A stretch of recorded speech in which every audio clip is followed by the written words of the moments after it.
ಅಣ್ಣ ನಮ್ಮನ್ನ ರೆಸಾರ್ಟ್ ಕರ್ಕೊಂಡು ಹೋಗ್ತಿದ್ದಾನಾ? ಅಪ್ಪ ನೀವು ನಿಜ ಹೇಳ್ತಿದ್ದೀರ ತಾನೆ?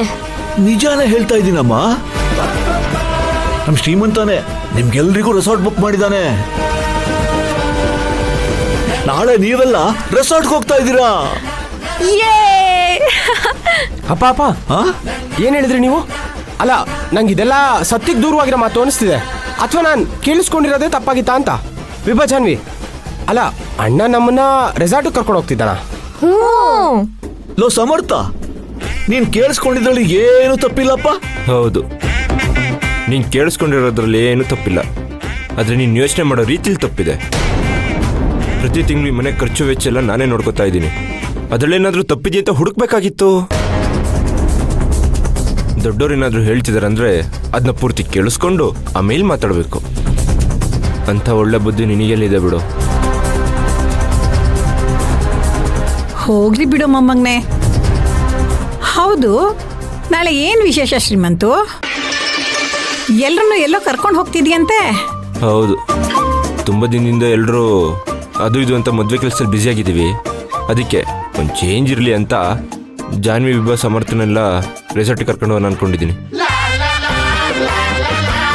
ಹಾಗೆ ನಂದು ಸಪ್ತಮಿದು ಜೊತೆಗೆ ಪ್ರೀ ವೆಡ್ಡಿಂಗ್ ಶೂಟ್ ಮಾಡ್ಸೋಣ ಅಂತ ಪ್ಲಾನ್ ಮಾಡ್ಕೊಂಡಿದ್ದೀವಿ. ನೀವು ಅಪ್ಪ ಇಬ್ರು ಬನ್ನಿ ಅಜ್ಜಿ, ರೆಸಾರ್ಟಲ್ಲಿ ಸ್ಟೈಲಾಗಿ ನಿಮ್ದೊಂದೆರಡು ಫೋಟೋ ತೆಗ್ಸೋಣ, ಏನಂತೀರಾ? ಫೋಟೋ ತೆಗ್ಸಿ ನಾನೇನು ಮಾಡಬೇಕು? ಆರಾಮಾಗಿ ಹೋಗಿ ಬನ್ನಿ ನೀವು. ನಾಳೆ ಯುಗಾದಿ ಹಬ್ಬ ಬೇರೆ ಇದೆ ಅಲ್ವಾ? ಮನೇಲಿ ಒಂದಷ್ಟು ಕೆಲಸ ಇದ್ದೇ ಇರುತ್ತೆ. ನಾನು ಅಮ್ಮ ಮನೇಲಿ ನೋಡ್ಕೋತೀವಿ. ನೀವು ಖುಷಿಯಾಗಿ ಹೋಗಿ ಬಂದ್ರೆ ಅಷ್ಟೇ ಸಾಕು. ಆಮೇಲೆ ಶ್ರೀಮಂತು, ಇದ್ರ ಖರ್ಚೆಲ್ಲ ಎಲ್ಲ ಖರ್ಚು ನಂದೇ ಅಪ್ಪ. ರೆಸಾರ್ಟ್ಗೆ ಫೋಟೋಶೂಟ್ಗೆ ಎಲ್ರಿಗೂ ನಾನೇ ದುಡ್ಡು ಕೊಡೋದು. ಸ್ವಲ್ಪ ಯೋಚನೆ ಮಾಡಿ ನಿರ್ಧಾರ ತಗೋಬಹುದಾಗಿತ್ತೇನೋ. ಯಾಕಂದ್ರೆ ರೆಸಾರ್ಟಲ್ಲಿ ಫೋಟೋಶೂಟ್ ಅಂತಂದ್ರೆ ಬಡ್ಜೆಟ್ ಮೀರಿ ಸ್ವಲ್ಪ ಜಾಸ್ತಿನೇ ಖರ್ಚಾಗ್ಬೋದಲ್ವಾ? ಅಲ್ಲ, ಖರ್ಚಾದ್ಮೇಲೆ ಯೋಚನೆ ಮಾಡೋದಕ್ಕಿಂತ ಈಗಲೇ ತಲೆಗೆ ಸ್ವಲ್ಪ ಕೆಲಸ ಕೊಟ್ಟಿದ್ರೆ ಆಗೋಗಿರೋದಲ್ವಾ? ತಲೆ ಇರೋದಕ್ಕೆ ಅಲ್ವಾ ಮುಂಚೆನೇ ಎಲ್ಲ ಲೆಕ್ಕ ಹಾಕಿ ಆಮೇಲೆ ಬುಕ್ ಮಾಡಿರೋದು.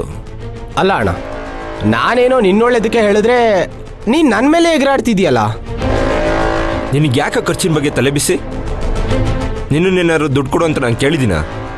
ಇಲ್ಲ ತಾನೇ? ಸುಮ್ಮನೆ ಕರ್ಕೊಂಡು ಹೋಗ್ತಿದ್ದೀನಿ, ಬಾಯಿ ಮುಚ್ಕೊಂಡು ಬರಬೇಕು ಅಷ್ಟೇ. ಅದ್ಬಿಟ್ಟು ರಾಗ ಎಳೆಯೋದು ಡೈಲಾಗ್ ಹೊಡೆಯೋದೆಲ್ಲ ನನ್ನ ಹತ್ರ ಇಟ್ಕೋಬೇಡ. ನಾನೇ ಎಲ್ಲ ನೋಡ್ಕೋತೀನಿ ಅಂತ ಹೇಳ್ತಾ ಇದ್ದೀನಿ ತಾನೇ? ಮಧ್ಯದಲ್ಲಿ ದಿಮಾಗ್ ಬೇರೆ ತೋರಿಸ್ತೀಯಾ? ನೀನು ಈ ಥರ ಎಲ್ಲ ಮಾತಾಡೋದಾದ್ರೆ ನಾನು ರೆಸಾರ್ಟ್ಗೆ ಬರಲ್ಲ. ನೀವು ಹೋಗಿ ಬನ್ನಿ. ಬರ್ಬೇಡ. ನೀನು ಬರ್ದೇ ಇದ್ರೆ ನನಗೇನು ಲಾಸ್ ಇಲ್ಲಪ್ಪ, ನಿನಗೇ ಲಾಸು. ಶ್ರೀಮಂತು, ಬೇಡವೋ, ಸುಮ್ಮನೆ ಇರೋ. ಮತ್ತೆ ನೋಡಪ್ಪ, ಕರಿತೀರಿ ಅಂದ್ಮೇಲೆ ಸುಮ್ಮನೆ ಬರೋದು ಬಿಟ್ಟು ತಲೆ ಎಲ್ಲ ಮಾತಾಡ್ತಿದ್ದಾನೆ. ಸಮರ್ಥ, ನೀನು ಸುಮ್ಮನೆ ಇರೋ. ಏನೋ ಚಿಕ್ಕ ಹುಡುಗ, ದಯವಿಟ್ಟು ಕ್ಷಮಿಸ್ಬಿಡು ಅವನ್ನ. ಅಣ್ಣ ಹೇಳಿದ ಕೇಳ್ಕೊಂಡು ಸುಮ್ಮನೆ ಇರೋ, ಗೊತ್ತಾಗಲ್ಲ ನಿಂಗೆ? ಶ್ರೀಮಂತು, ಏನು ಅನ್ಕೋಬೇಡ. ನಾಳೆ ಅವನು ನಿನ್ನ ಜೊತೆ ಬರ್ತಾನೆ, ಕರ್ಕೊಂಡು ಹೋಗೋ. ಸರಿ, ಆದರೆ ರೆಸಾರ್ಟಿಗೆ ಬರಬೇಕಾದ್ರೆ ನಿಮ್ಮ 3 ಜನಕ್ಕೂ ಕಂಡೀಷನ್ಸ್ ಇದೆ. ಕಂಡೀಷನ್ಸಾ? ಹಾ, ವೆರಿ ವೆರಿ ಇಂಪಾರ್ಟೆಂಟ್ ಕಂಡೀಷನ್ಸು. ಇದಕ್ಕೆಲ್ಲ ನೀವು ಓಕೆ ಅಂದ್ರೆ ಮಾತ್ರ ನಿಮ್ಮನ್ನು ರೆಸಾರ್ಟಿಗೆ ಕರ್ಕೊಂಡು ಹೋಗೋದು. ಏನಣ್ಣ ಅದು ಕಂಡೀಷನ್ಸು? ಹೇಳ್ತೀನಿ. ಮೊದಲನೇ ಕಂಡೀಷನ್, ನಾಳೆ ರೆಸಾರ್ಟಲ್ಲಿ ತಿನ್ನೋದಿಕ್ಕೆ ಯಾವ ಡಿಶಸ್ನು ಆರ್ಡರ್ ಮಾಡಂಗಿಲ್ಲ. ಮತ್ತೆ ಊಟಕ್ಕೆ ಏನು ಮಾಡ್ತೀರಾ? ಯಾಕೋ ನಾಳೆ ನಿಮ್ಮ ಹೊಟ್ಟೆಗೆಲ್ಲ ತಣ್ಣೀರ್ ಬಟ್ಟೆನೇ ಗತಿ ಅನ್ನಿಸ್ತಾ ಇದೆ. ತಲೆ ಕೆಡ್ಸ್ಕೊಬೇಡಿ, ನಾಳೆ ಯಾರನ್ನು ಉಪವಾಸ ಏನಿರ್ಸಲ್ಲ. ನಾಳೆ ಏನು ವಿಶೇಷ ಹೇಳಿ? ಯುಗಾದಿ ಹಬ್ಬ. ಹಾ, ನಾಳೆ ಯುಗಾದಿ ಹಬ್ಬ ಸ್ಪೆಷಲ್ ಆಗಿ ಒಬ್ಬಟ್ಟೂಟ ರೆಡಿ ಮಾಡ್ಕೊಂಡು ರೆಸಾರ್ಟಿಗೆ ತಗೊಂಡೋಗೋಣ.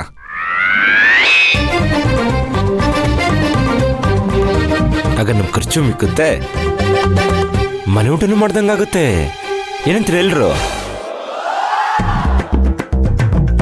ಜಾನ್ವಿ, ಎಲ್ರಿಗೂ ಒಬ್ಬಟ್ಟಿನ ಊಟನ ನೀನೇ ರೆಡಿ ಮಾಡು, ಸರಿನಾ? ಸರಿ ಅಣ್ಣ. ಹಾ, ಬರೀ 4 ಜನಕ್ಕಷ್ಟೇ ಅಲ್ಲ, ನಾಳೆ ಸಪ್ತಮಿ ಮತ್ತೆ ಅವ್ರ ತಮ್ಮ ತಂಗಿನೂ ರೆಸಾರ್ಟಿಗೆ ಬರ್ತಾ ಇದ್ದಾರೆ. ಅವರು ರೆಸಾರ್ಟಲ್ಲಿ ಏನು ಆರ್ಡರ್ ಮಾಡಬಾರ್ದು ಅಂದರೆ ಅವ್ರಿಗೂ ಸೇರಿಸಿ ನಾವು ಇಲ್ಲಿಂದನೇ ಊಟ ತೊಗೊಂಡೋಗ್ಬೇಕು.